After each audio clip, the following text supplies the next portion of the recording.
Hello, everyone. My name is Brian Gramajo, and I will be presenting on MLB and the steroid era. So, before I even get started, I will be showing you guys a video.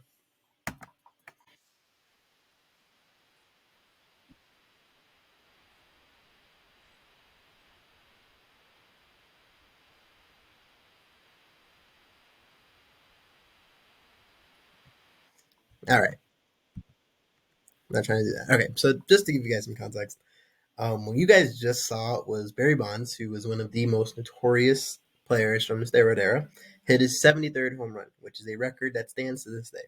The most home runs that has been hit since then was 62 by Aaron Judge just this past season. What's the importance of the home run? So you have to keep in mind a lot of people find baseball boring. Even baseball fans, baseball players like me. Even I find games boring sometimes. Um, Baseball is a very slow sport, and home runs help speed it up. Home runs are what makes it entertaining. And hitting a home run, I mean, it takes a lot of effort. And so, when people see a player that's getting up there in home runs, they want to see it. It increases ticket sales and it helps everything.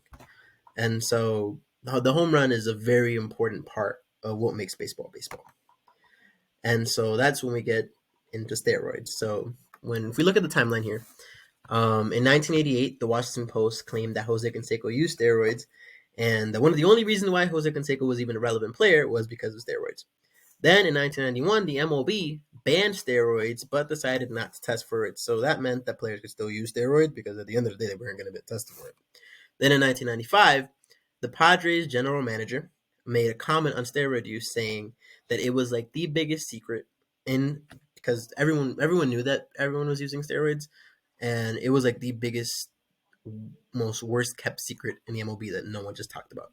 And from 1998 to 2001 is considered the most entertaining era in baseball history. In 1998, you had Mark McGwire and Sammy Sosa, who were trying to break Roger Maris's home run record. Mark McGwire hit 70 home runs, and Sammy Sosa hit 66 home runs. And then in 2001, you had Barry Bonds, who broke that record, hitting 73 home runs.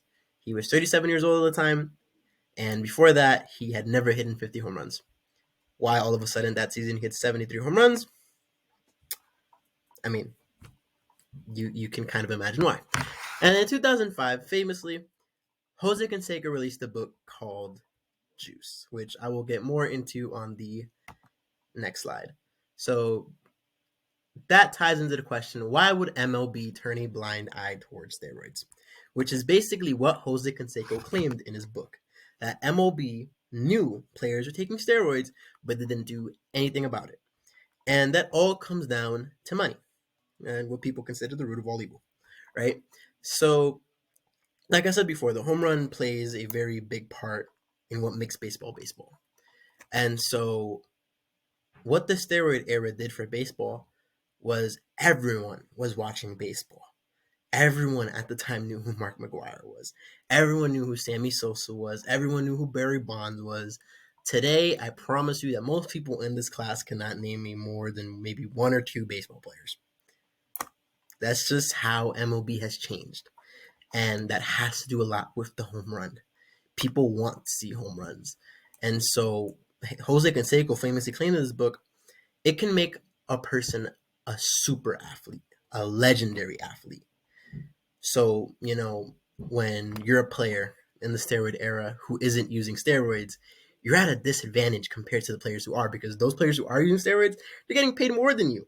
Even though you're playing the game with integrity and fairly, you're not making as much money. And so that's why MLB turned a blind eye towards it, because at the end of the day, that made more money for them. And so the purpose of my research paper is to find and compare the profits of the MLB during the steroid era and compare it to before the steroid era and after the steroid era, and see just how much MLB profited off steroids. And that's basically the gist of my presentation. If you have any questions, now would be the time to ask them. And thank you for paying attention.